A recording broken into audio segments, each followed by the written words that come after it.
Hey, my name is Paul Lockett. I am the technical director of the Venture Studio at the Innovation Portal here in Mobile.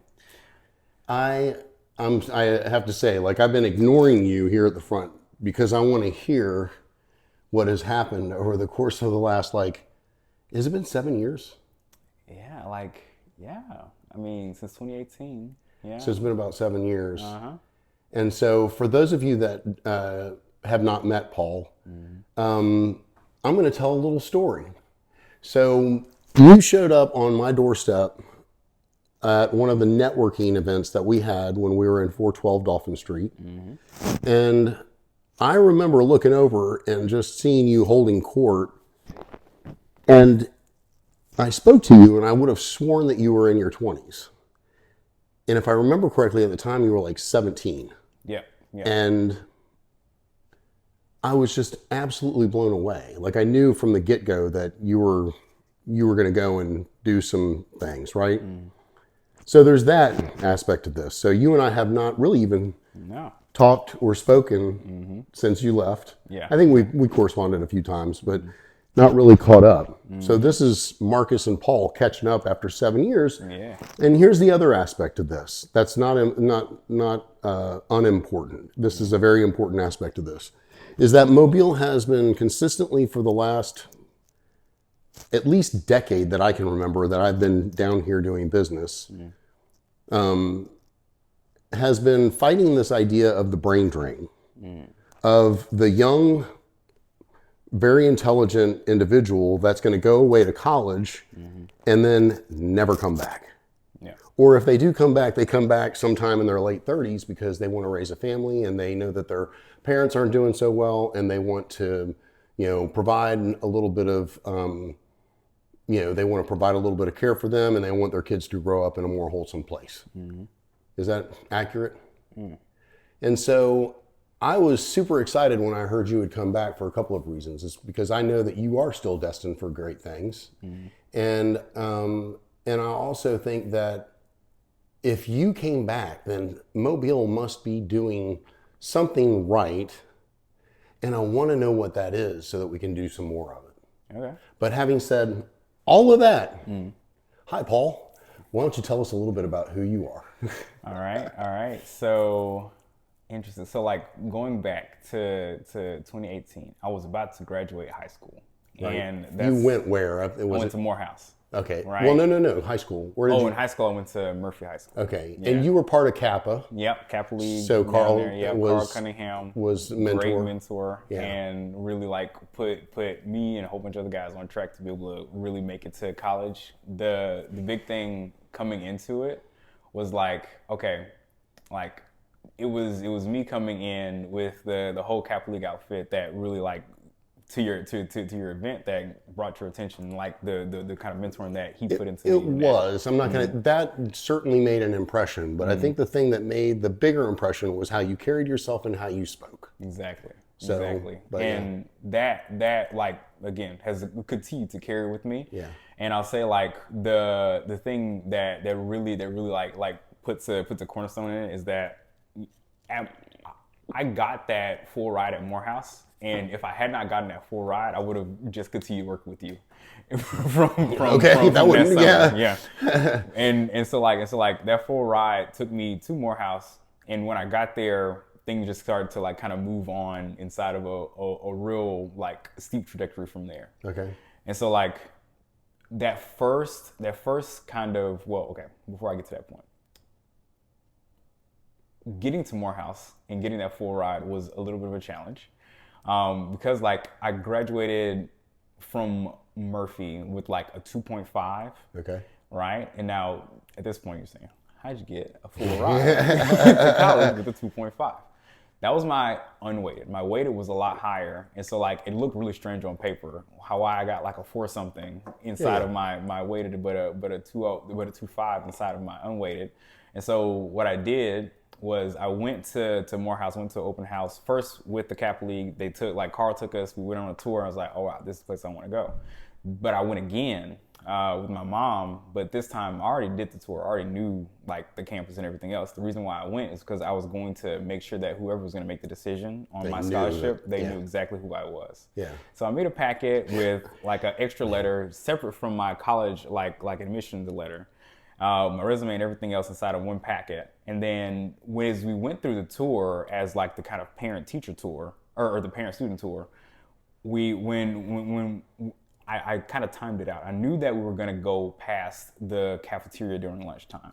And I knew on Wednesday they served fried chicken and the place would be packed out with all the people, the students, faculty, and staff going to eat fried chicken on I'm going to leave that one alone. and so I knew that if I was there, I'd be able to find whoever I was looking for. And so I looked online. I saw who was the like kind of regional person for Alabama and the rest of the like southern region inside of Morehouse. I knew what they looked like. I saw their LinkedIn. I connected with them, and I took that packet, left the group that as they toured, going all the way up the kind of hill at Morehouse. And I sat there waiting at the cafeteria looking left and right to find that person. And then I found them, came up to them, handed them the packet, shook their hand and said, hey, I will not come to this college if you don't give me a full ride. And then I left it at that. And so like from that point, months passed, I get my full ride. And moving into Morehouse, that first class that I had was taught by a Google engineer. And it was at that point because like I had a lot of imposter syndrome going into there because I did not know how to code, and I was going into this computer science program, and I like talked to my classmates who were like coming in and they had been coding throughout high school. They did like this pre coming into college like Google thing for people who aren't really interns, but they're just kind of like high schoolers about to come into colleges. And so like I knew these like super high achieving people around me, and I met that Googler, and what I did, like I had that person, and so I went to every office hours and did interview prep with them over and over and over again because I knew everybody else was already ahead of me, and I wanted to be at the same level and greater. And so, unlike them, I would go after like every day. I'd go to like it was like kind of resource center at Morehouse. If you've seen like Hidden Figures, there is the room that Taraji P. Henson is running into like in the rain, trying to leaving the bathroom, trying to get back to do her job at NASA. It's the same building. Okay. So I go up in there every day after classes to just sit there and try to learn how to code. I went and like bought some online like courses and just like learned as much as I could because I was listening to them and was like, oh, that's not what we're learning in class. Like, look, you guys are like doing different stuff. So I just did that. Then outside of that, I would go to office hours because nobody else would go to the Google's office hours because it was like programming one. It was so easy. But I would go there and do interview prep with the Googler so that I could be ready for the interviews because everybody else was already way ahead of me. And so what ended up happening inside that freshman year, I knew I wanted to get a Google internship because I knew other people had done it before. Yeah. And even as a freshman. And so what I did, I went and I listened to some of the other people and how they kind of made that progress happen. And so I applied to any and all internships. I got nothing back from a lot of them. Nice thing about Morehouse is that they bring recruiters to you, so you don't have to leave the campus. The recruiters are on campus. And so Google Recruiter, the Microsoft Recruiter, the Google Engineer got references and everything else like laid out for you right then and there. But even with that, like you put your application in, freshman trying to get into Google internship, it's not moving at all. And so what I did, and I learned this from some of my classmates that had been able to like secure these like ridiculous internships, is that I went and I applied for as many internships as possible. I got into an internship I got into an interview with NCR, the National Cash Register in Atlanta, and NCR like called me in for a full interview. I went in there, I sat down. I knew I did not like the internship. The difference with it is that like the interview and internship at NCR was meant for somebody who was more like a junior, like maybe a sophomore, not a freshman. I had not taken the classes necessary for applying to these things, but I went anyways. I did that interview and I like actually got the offer. And the offer said, you got 2 weeks to decide. It was an exploding offer. And so I was like panicked, worried. I was like, but I want to go work at Google.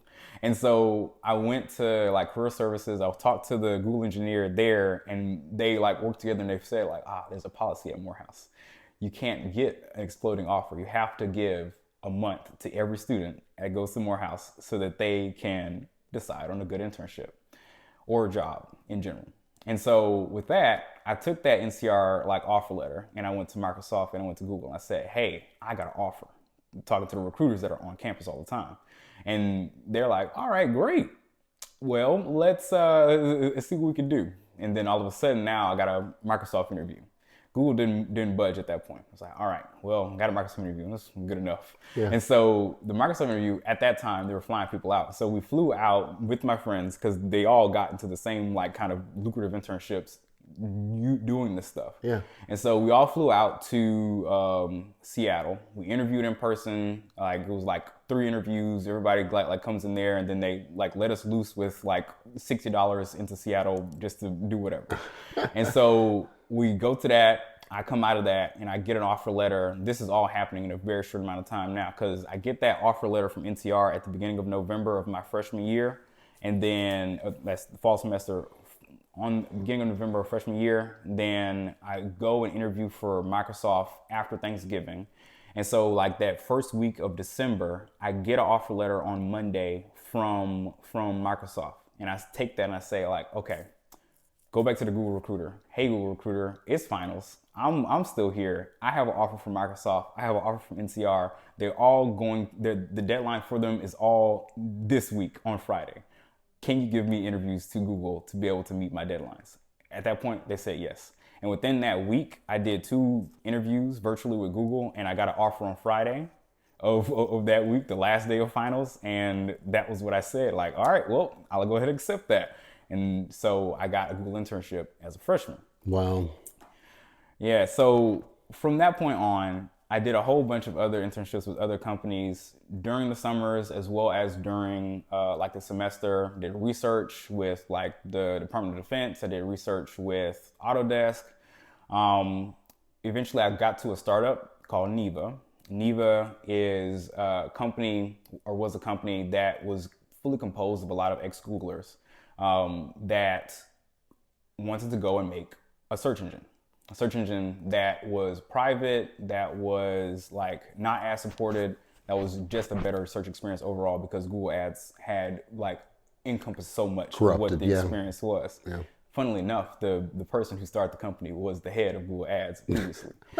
And so Shira Ramaswamy, I remember like I met him inside of Silicon Valley once I graduated, because I interned there again during the semester, and then went full time working there.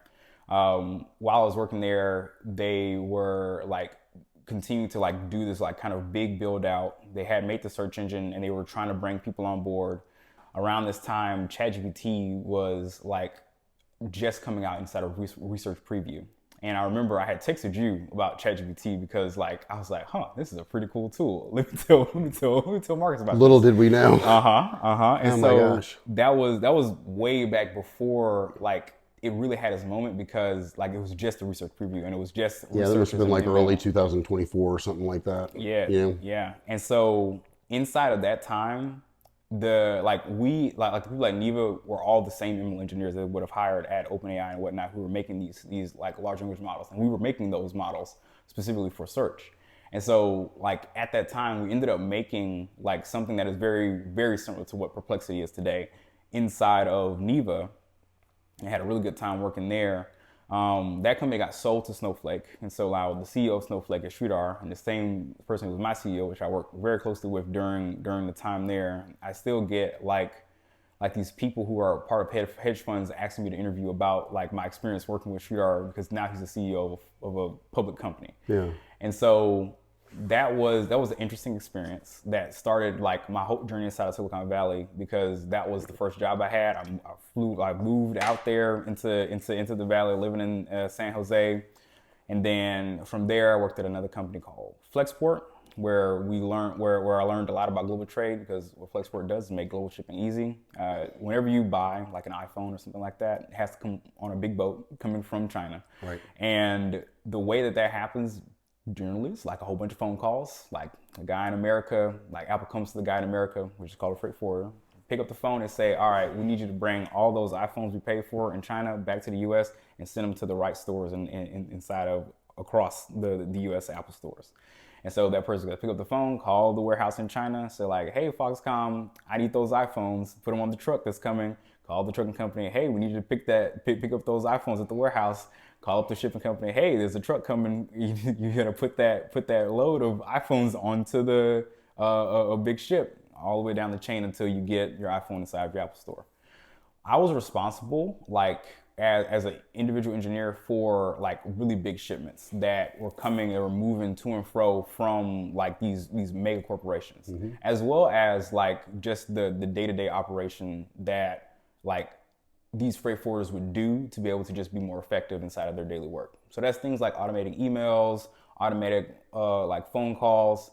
I remember, and it's a core memory coming from Flexport. I remember being able to sit there and fundamentally being both the product person and the engineer, looking over the shoulder of the freight forwarder as they used the new feature that I had just made. And I watched them struggle because they had to click on the new task, open up a second website that had the data they needed about the container that they were like shipping at that time, copy and paste over, and then continue to do that 1,000 times inside the same day. I said, there was like, all right, look, let me come back to you in about 24 hours. And then I go move the data around inside of how the website like is displaying the information, because we already had the information that they were getting inside of our platform.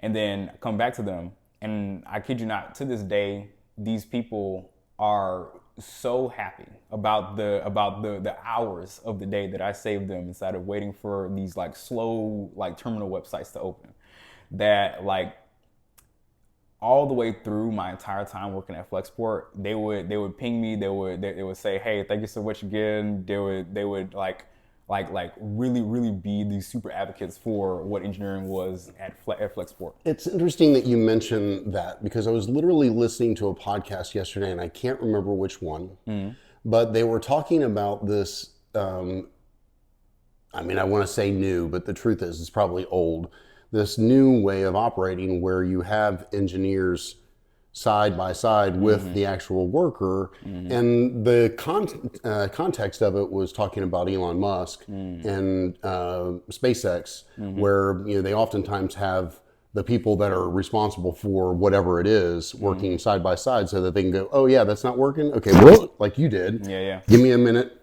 come back, and then and then you fix it. Yeah. And it was just really interesting to me, because oftentimes what you have is this distance between those two different groups. Exactly. You have a requirements analysis process that happens, and the requirements analysts are supposed to get all those requirements, but the engineers oftentimes don't ever talk to the subject matter experts. Exactly. Yeah. And so it just makes things, super difficult. But not to get sidetracked, but I just thought that was really interesting. That I heard you mention that to Tad a minute ago, and I thought it was interesting, this idea of like, hey, there's something that I'm working on, and there's a person that I'm trying to help, and I'm going to mirror that person and figure out by watching them, like I can save hours a day just by moving this number or whatever the unique identifier was over here, and making it simple for them. So there's this kind of paradigm that I've seen like happen more often inside of different places now, because AI is here and being really, really useful inside the workplace.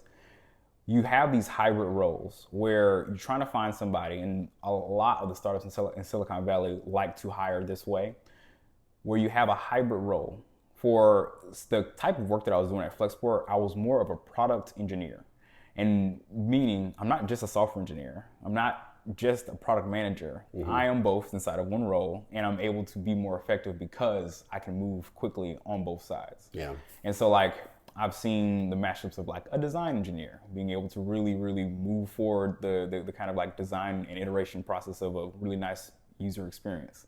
I've seen like inside of other domains, there's folks who are like, we just had a talk from the CFO of Masterworks at the Innovation Portal. And he talked about like he has people who are finance people who really understand art also.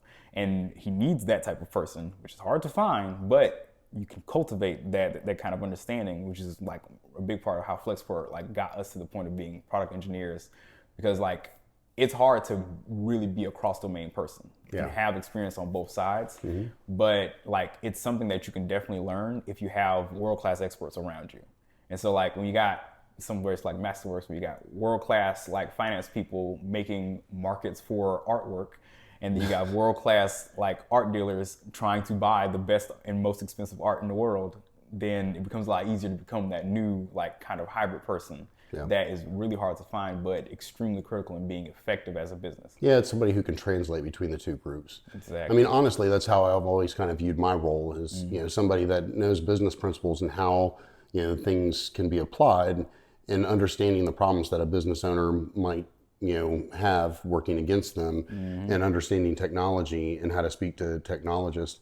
It was interesting to me because there was a book that Leslie Camacho, who worked at Ellis Lab and was a dear friend, I also worked for him for a year.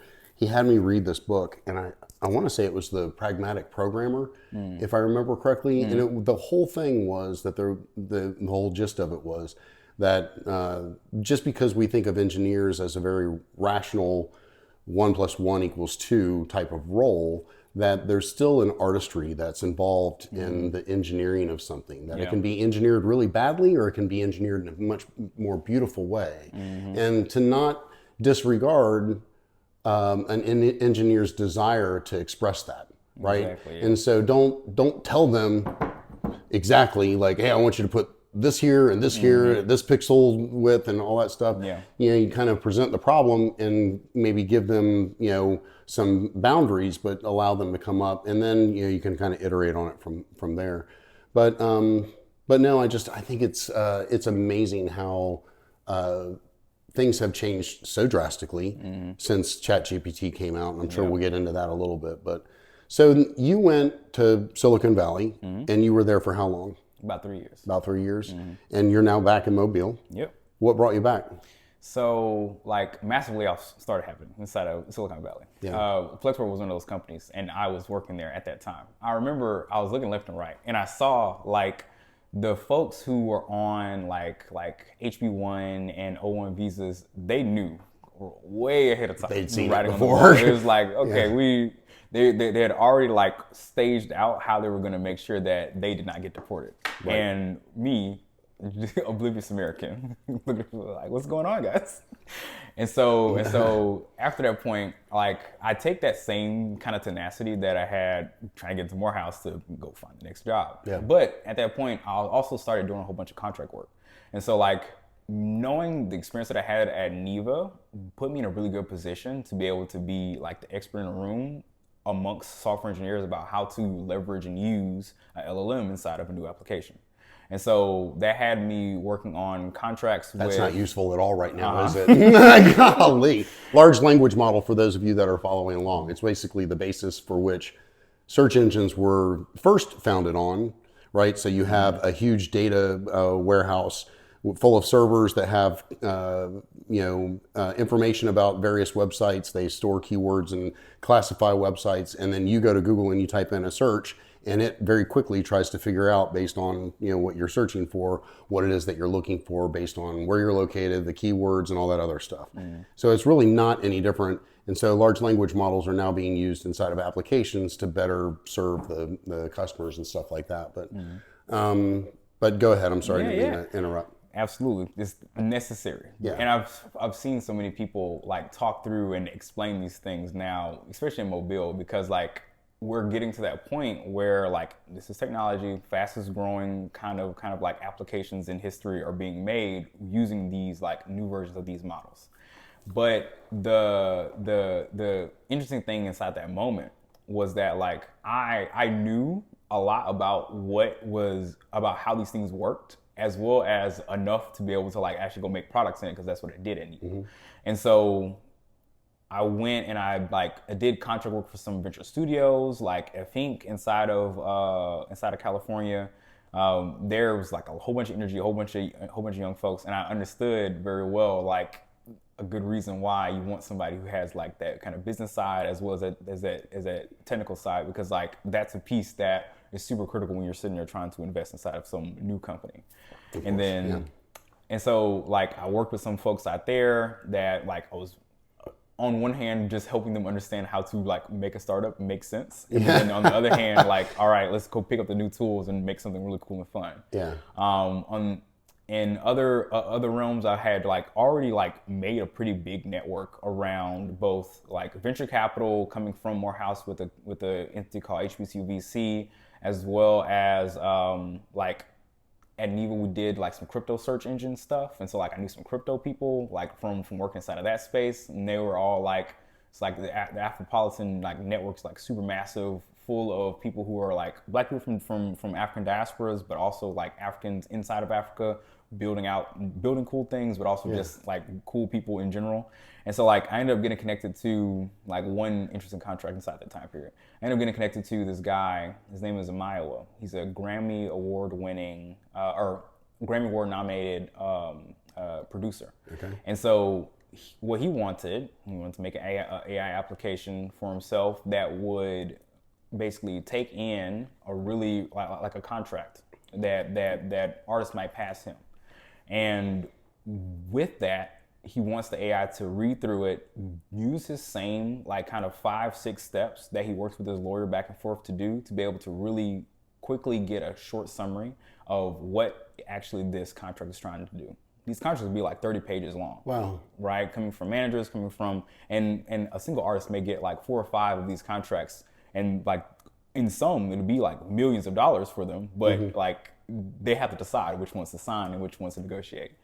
And a lot of times that falls on the manager, and the manager may also be somebody who is an adversary to that artist. And so like for him, a lot of times artists will come to him because they trust him, and they give him the contracts, and he'll sit there, he'll pour over it, and then give them some really good insights back.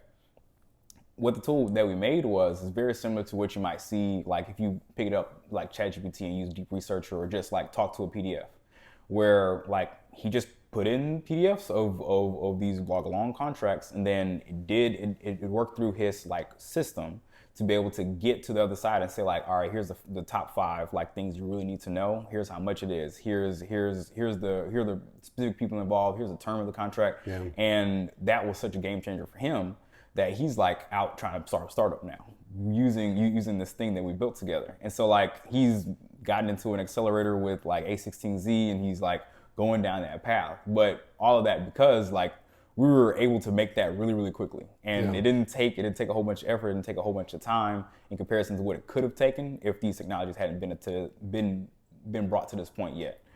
And like he's going on, and he's executing on that, and that has been a big game changer for him. And like many such stories, like inside of building out these like just an app for somebody who's a subject matter expert, or working with a startup who's like really just trying to get off the ground and understand how to use these new tools. Yeah. As I was doing that, I was also applying to jobs. I ended up working at a company called Hamilton AI, which is like, they're doing interesting stuff inside of private aviation.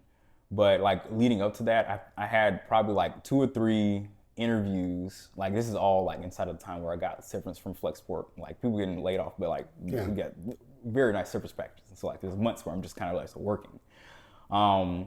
Inside that time period, I interviewed at Anthropic and got like through to like almost like closing on the job.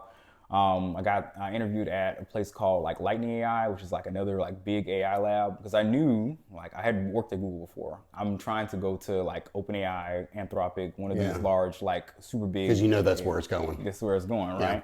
And so like I make the connections that do these same steps where I'm like, all right, well, I'm gonna find a referral.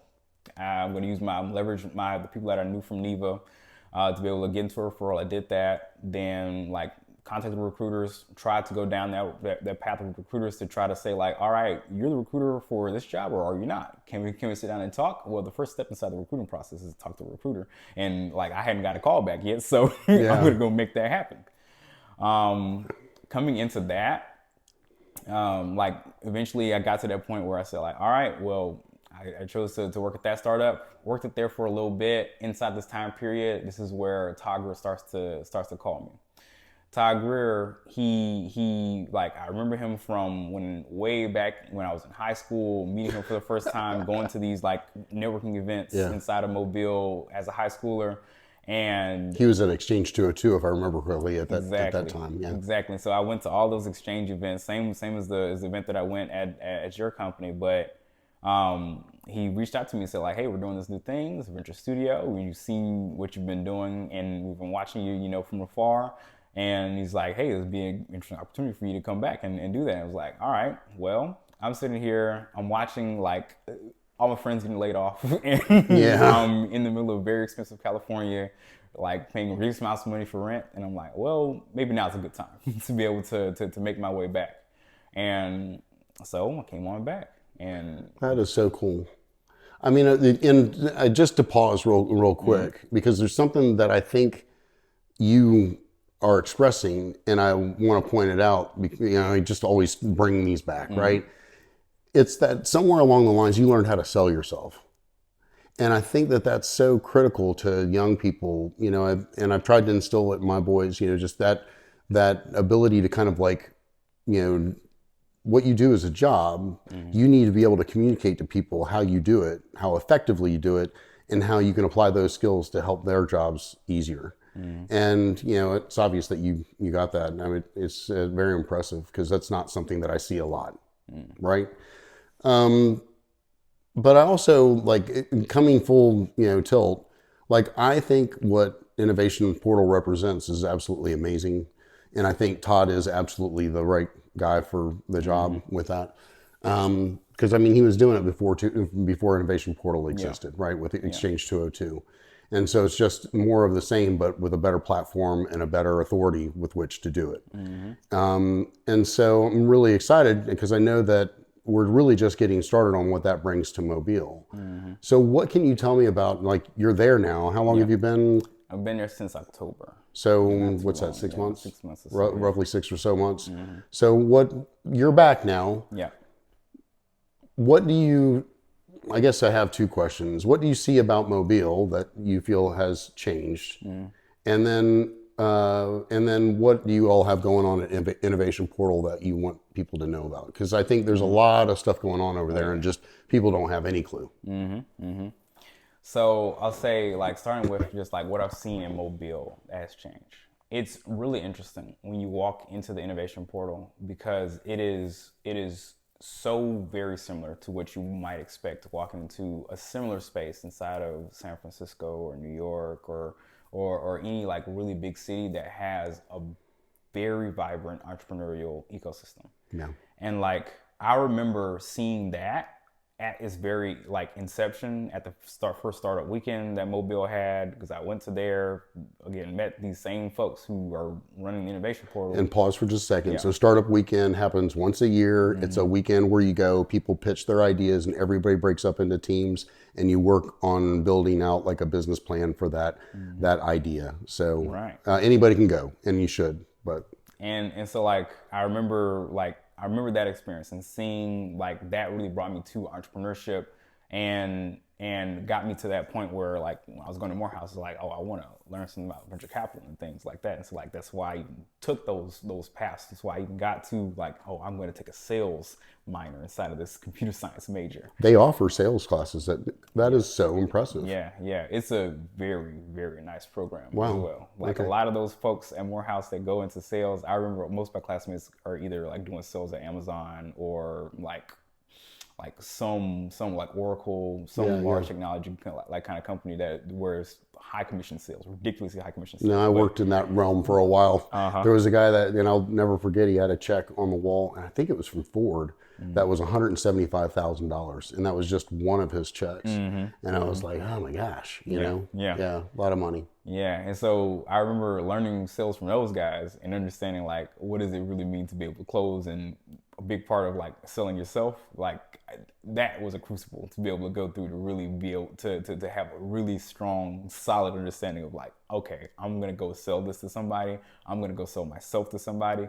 Having to go through that program at Morehouse, that was, we competed, yes, inside of like sales competitions and things like that, and we won. And many things that we won at Morehouse, were like around because we had like this really strong, solid kind of business focus in that business college. I was the only computer science like student who'd cross the campus to get to business. Those business classes. Interesting. Right? And so like oftentimes what will happen is that like Morehouse wins inside of a lot of different like competitions that they do.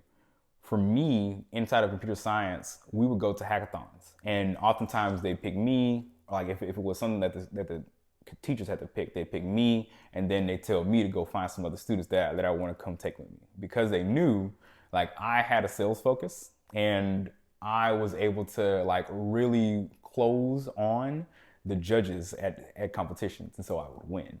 And so I probably won like just off of like being the salesperson and then bringing more engineers in with me at hackathons in college. I probably like altogether, it's probably like $30,000 worth of winnings that we got. Like $20K here because we won for Zillow's You hackathon. said 300. No. 30? 30. Okay. I was going to say, right? Yeah. And so like $20K here with Zillow, and then a free laptop, like a MacBook Pro, like from that competition, just because like actually, it was more than that. Now I think about it, because we also did like the American Airlines hackathons, and they gave like hundreds of thousands of like flyer miles, and so like I flew for free for like years, but it's because of sales. See, I'm gonna stop you right there though, because you knew how to sell yourself even before you got to Morehouse, because you were the one that pulled away from the group with Packet and gave it to the person that was going to be responsible for making the decision. Like, so Morehouse may have sharpened or honed you a little bit and gave you a little bit more professional, aspect to that. But man, I don't want to take away from what somebody, whether it's Carl or your mom or whatever, instilled in you. But what about? Tell me more about Innovation Portal. Right.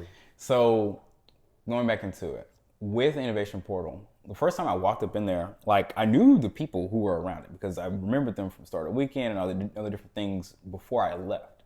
But at this point now, it's like a very solid physical form where it's not just a temporary activity that happened once a year.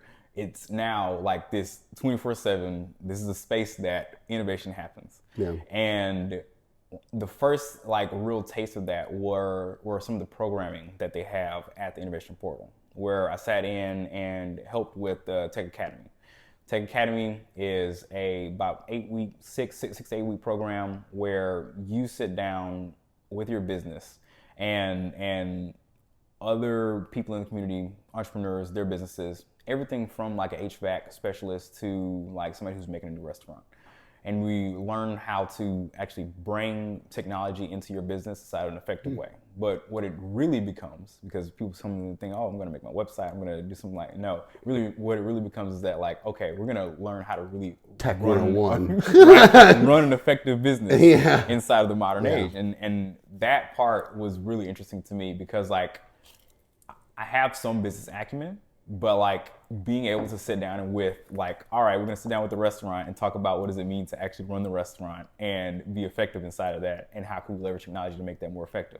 All right, we're done with them. Now let's go talk to the HVAC specialist. Yeah. And then seeing these different aspects of these like really core and critical businesses to the economy, like that was a really eye-opening experience. And it's something that like anybody who goes into these places will see, because like when you're in those programs, you're a part of a community.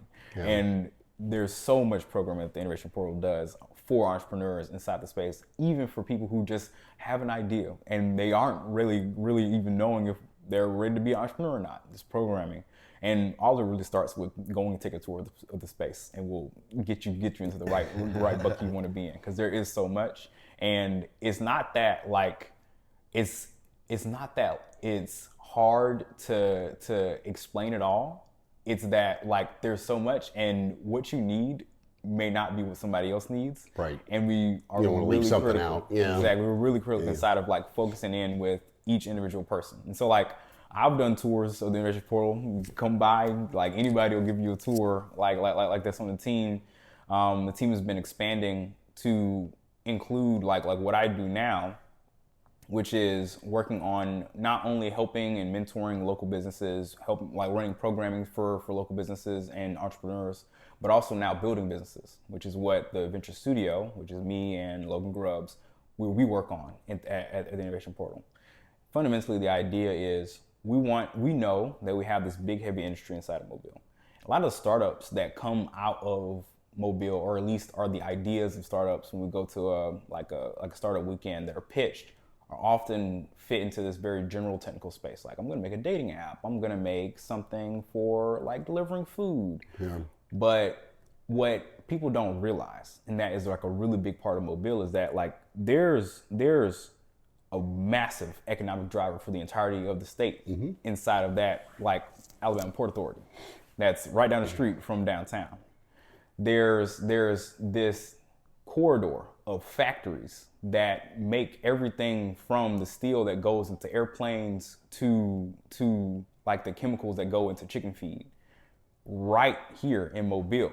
And there's hundreds of really core engineers inside of doing the most complex and difficult things that you can imagine that only happen here in Mobile. Yeah. And people in Mobile don't know anything about this. The people inside those factories, inside those places, don't know anything about this. And it's like, we talk about brain drain inside of Mobile, because you can see, go down to ASMS and you can see like, all right, what college are you going to? Harvard, Yale, MIT, sure. And where are they going after that? New York, San Francisco, LA. But Yep.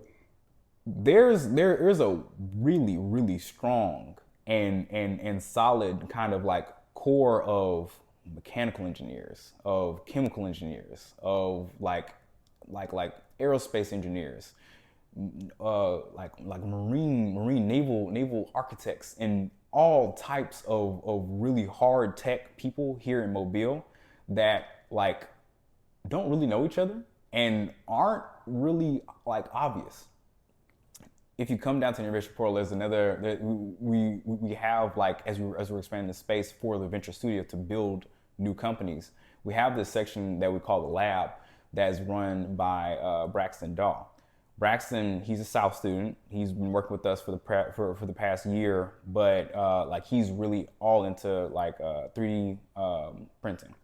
So we have a bunch of 3D printers in there. We also have like things to be able to make electrical parts. We have things to be able to do like really rapid prototyping. We have wood burners and all types of things that you would need to really be able to make some physical products. Interesting. And so like the reason why like Braxton's in there is because what he did that was very innovative was he was able to make a new piece that replaced a part that was worth thousands of dollars at one of these steel manufacturers using 3D printing, right? And it saved that company so much money just by having a $1,000 3D printer on site where they can go ahead and replace the piece right away. Right. But like it's these types of like hard engineering, like innovative things that could really be driving Mobile in a lot of ways and being this kind of like real center for innovative new companies that make massive impacts on the economy. Yeah. But you wouldn't know about it because it's not something that's really clear. It's not something that people can understand. If I sat and told you like there's a massive arc furnace up like Highway 90, you wouldn't know what that means. You would know that if you stood that close, stood within the like square foot window, you would see the surface of the sun like glow up right here in Mobile. But you'd never know that unless you were one of the like 100 people who actually know about that thing. But it's happening here in Mobile, and it's not a secret. It's just not publicized. Yeah. And so like that was so when I think about brain drain, like I used to think that same way, like, oh yeah, I left, right? But there's a lot of people that are here. And a lot of people that come here because this is where it's happening. So do you think that the brain drain happens, because I mean, we're not going to deny that it's happening. For sure. Right? So do you think that the brain drain happens because we're not doing a good enough job of exposing kids to what they have available to them here as far as careers go? I'll say like absolutely. Nobody knows that there's the most amazing engineering work being done in the world here in Mobile. And if people knew, they'd be a lot more excited about it. They'd see Mobile not as a place where nothing would happen. They'd see it as the place where it is happening, because that is the truth. And I'll say like, when it comes to aspirational goals for like high school and whatnot, I went into computer science because like I was working at the Mobile Baykeeper and I saw how tedious the work that I was doing was. And I wanted to be able to be as effective as I can be working at the Mobile Baykeeper. Right. And I knew that like technology could do that. And so being able to leverage that impact is what really drove me to say computer science is the way. But you wouldn't be able to get to that point if you were never exposed to either the problem or the solutions that are made. For Braxton, he went to the robotics competitions that I don't believe they have anymore inside the high schools here. Barton still has, Okay. yeah, they have a class, if I remember correctly. I don't know. Yeah. But yeah, about the other it schools. used to be Jubilee Best, and they had like massive for all the high schools to be able to participate, make the robots, go through the full engineering piece. And now he's a computer engineer at South, right? The exposure like has a direct impact on where those students go. So if you never know that like you could be a mechanical engineer and work with like a furnace that burns hotter than the sun, like you'd never think that is something for you to do, nor that it's only 30 miles away from you to actually go see. Yeah. And so like absolutely exposure is key to all of these things. And Carl Cunningham like talks about this all the time, where like for high schools like me, like he exposes us to college. Right. And he says like, hey, this is a career path for you. This is something that you can do. And here's other people who've done it like you. Like those things are very critical. But like just like with going to college, like if you don't see yourself doing it, you're not going to do it. And just like with these like really hard, heavy engineering like things that are right here in Mobile, you're not going to see yourself doing it. Yeah, it's wild to me because I don't disagree with you. I think I think you're spot on, because I mean there's not any industry that isn't really represented here. I mean it may just not be the predominant industry, like we have hospitality and shipping and stuff like that. But it's just I'd be lying if I didn't say that at some level this podcast was geared towards kind of showcasing what is available to people in the area. Yeah. And so, but that's interesting that's what you're, because I mean, you are the target demographic. Mm-hmm. So, I mean, who better to ask than somebody who is, the perfect candidate for what it is that we're trying to achieve here. So I don't know. I mean, that gives me, greater resound with, what I do with the podcast. Yeah. But I also know that just, on our side, from an agency standpoint, I'm less focused on, and I don't want this to sound wrong, but I'm less focused on the actual advertising side of it and more focused on AI and how AI is going to come into what we do. Yeah. And I'm not making any. I'm making predictions that I have less than 5 years left before AI completely replaces my role. And so that's the other reason why I'm paying close attention to AI, because I'm not going to know as much as you. I thought I could be the expert in Mobile, but obviously I won't do that. So I'll be the second smartest person in Mobile when it comes to large language models and actually the application of them. I don't have any desire to make applications, but knowing how to use even ChatGPT, within a business and how it might be able to help, speed things up. Yeah. I think a lot of people in Mobile just aren't exposed to those kinds of things in the way that you are in kind of a bigger city where, that stuff, tends to hit home a little bit more. So I'll say like, it's really interesting coming into Mobile and seeing like the technology that is being produced and sold locally. Okay. Because like these tools are brand new, and it's hard to like get distribution for a company. That is just like a fundamental difficulty. It doesn't matter how good your tech is. If you can't distribute your product, if you can't sell, if you can't like find really good distribution channels to close bigger and more deals, you're not going to be a business.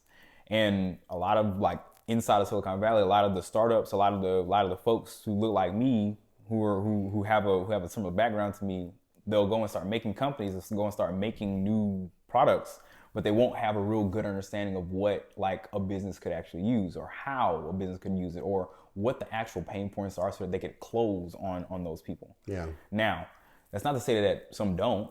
What you see is that like there's like this fierce competition. So like, for example, sales like AI software.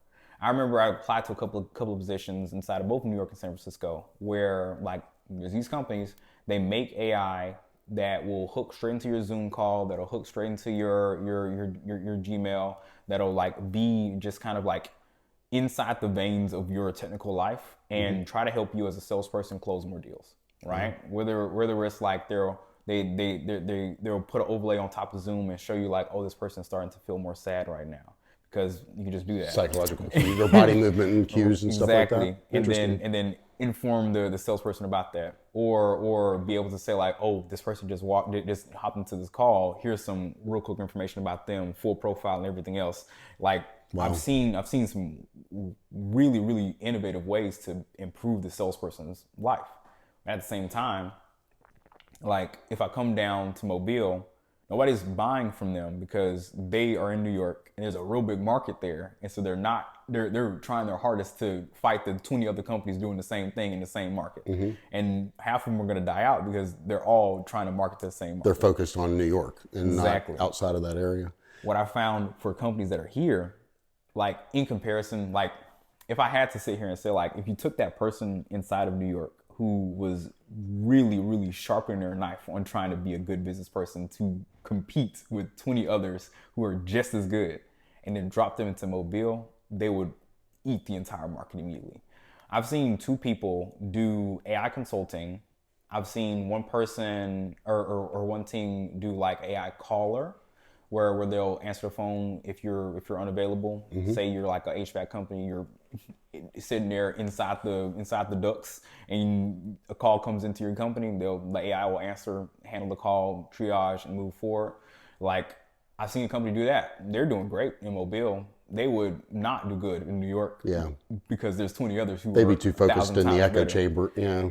And so like there's so much opportunity for folks who are like, who have that technical like ability, or have the understanding of business, to be able to really leverage those tools for these companies, because there's so much left on the table inside of all of the rest of America outside of cities, because the hard tech, the tech that's not hard but really soft, because the software is happening inside of big cities, and it'll like they're gonna be a winner eventually. But right now, there's just this kind of like, I saw like as an investor called Greg Eisenberg, he called it like this AI gold rush right now, because like if you understand one market well enough that isn't just populated with a whole bunch of tech people, you can do some amazing things. Yeah, I mean, that's important to note, right? Because any big city is going to have a large segment of tech people that are going to somewhat understand what it is that you're trying to bring. But in an area like Mobile, you're selling to a different, you know, you're selling to somebody who isn't technically savvy. But if you can do that and do it across America, then your pot of gold at the end of the rainbow is much bigger. So, well, just to kind of wrap up, because I think we're almost an hour in. I mean, just what do you see as far as like, and maybe even apply it to Mobile. What do you see as, you know, as far as like the next 6 months to a year in AI, you know, goes? What do you see happening? There's going to be better tools, and we'll get to a point where the tools will just continue to get better, but our use of them, our adoption of them, will be the only limiting factor to like really big gains inside of productivity, inside of revenue, inside of like just like the usage of people's time. Because like today, I could go into any business and pick up off the shelf tools that will help them like get to a 20% like gain in any metric inside of their business. But like actually having that adoption happen, being able to like really bring a company from no AI to any AI, or really just no good system to a good system. Yeah. That is the true limiting factor. Yeah. And within the next 6 months, I expect that not to be a really easy thing to solve. Like, we're gonna have ridiculous tools. I'll be able to show you within like a couple seconds something that will blow your mind away. But it will require somebody who's starting a new business or somebody who like is running a business and really ready to jump in feet first. Yeah. Otherwise, and the majority of people will just be right where they are and not make big changes unless they are like a part of a community like the Innovation Portal, where we're helping businesses be able to find a way to get better. Helping them understand how they apply. Mm-hmm. Well, man, I'm glad that you're back. For a number of reasons. I think, you're just a solid dude, so I'm glad to have you back. But also, I think what you bring to Mobile will be amazing. I'm sure your mom's happy too. Mm-hmm. And then I also just think, like, a group like Innovation Portal, I know Todd is making good use of your skill set. For sure. And, and for you, I know that there's probably a great sense of satisfaction because you're helping your hometown understand what it is that you feel so passionately about, and seeing that light bulb moment in people's lives is an absolutely amazing thing. So I know that you're probably pretty stoked about where you're at as well. Yeah. I say, like, when you sit and you save several hours of a freight forwarder's time by sitting over their shoulder and making some changes to their like working software, versus working with somebody who runs a local business and like you just save them hundreds of thousands of dollars that they would have lost, is a big difference inside the impact. Yeah. And it's really cool to be able to be a part of that kind of like movement and like real like change in Mobile. Because exactly, because I think that what a lot of businesses in Mobile miss is that technology side that allows them to compete against larger companies. Yeah. It gives them the savings or the process. I mean, I can't tell you how many companies I talk to in Mobile that have sales teams but don't use a customer relationship management tool. And it's like, even the most basic of things, it's like, somebody leaves, how do you handle who they were talking to and when somebody needs to be followed up with, and how do your salespeople keep track of like what deals they have and forecasting and stuff like that? Like, there's one tool, it costs you like $10 a seat. I mean, it's not even that complex. These things have been around. I used Goldmine in the 90s. Yeah.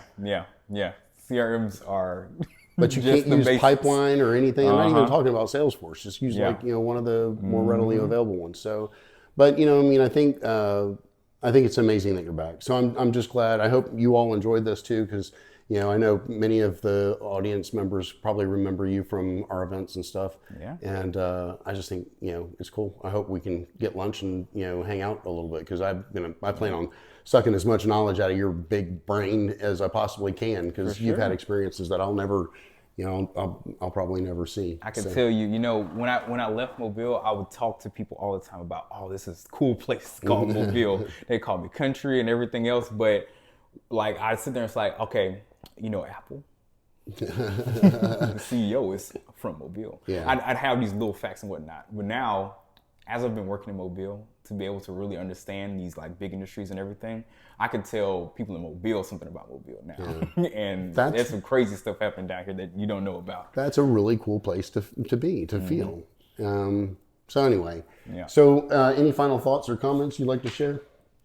I would say, like, there's a different side of Mobile that people really don't know, and there's layers to that. Right? Because like Innovation Portal will open the door for a lot of people to be able to see like, this is what's happening in Mobile now.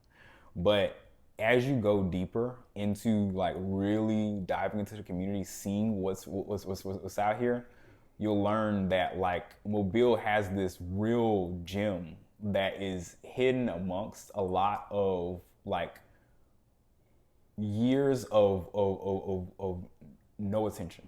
Yeah, being paid to what's really amazing about this place. But I think we're making some big steps inside changing that. No, that's really cool. Mm-hmm. Well, Paul, I really appreciate you coming on the podcast, man. This has been an absolute pleasure. So I thank you. Absolutely. Yay.